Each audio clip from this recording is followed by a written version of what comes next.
Coba pikir baik, kalau semua orang di dunia hidup sejahtera, gak ada yang mau kerja 12 jam sehari dengan gaji minimum. Gak ada yang mau ambil 3 pekerjaan sekaligus hanya untuk bayar sewa. Dan gak ada yang mau menerima sistem yang timpang. Itulah sebabnya ada yang bilang, kemiskinan bukan kecelakaan, tapi kebutuhan. Bagi siapa? Bagi sistem ekonomi global yang berdiri di atas ketimpangan. Karena kalau semua orang kaya, siapa yang mau jadi buruh murah? Siapa yang rela kerja tanpa asuransi? Siapa yang mau ambil kredit bunga tinggi hanya demi hidup layak? Kemiskinan membuat orang terpaksa tunduk, menerima kerja apapun, upah berapapun, dan kebijakan seberat apapun. Bukan karena mereka bodoh, tapi karena mereka tidak punya pilihan.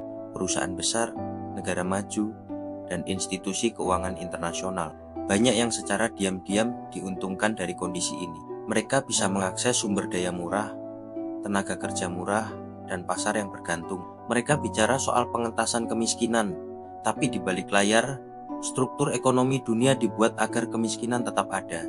Contohnya, negara miskin disuruh hemat subsidi, sementara negara kaya bakar miliaran dolar untuk menyelamatkan bank.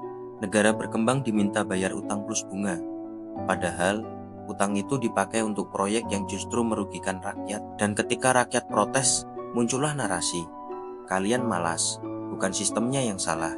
Padahal faktanya, sistem dunia ini berjalan lancar, justru karena ada yang selalu dikorbankan. Dan selama yang berkuasa nyaman, kemiskinan akan terus dianggap sebagai harga yang wajar.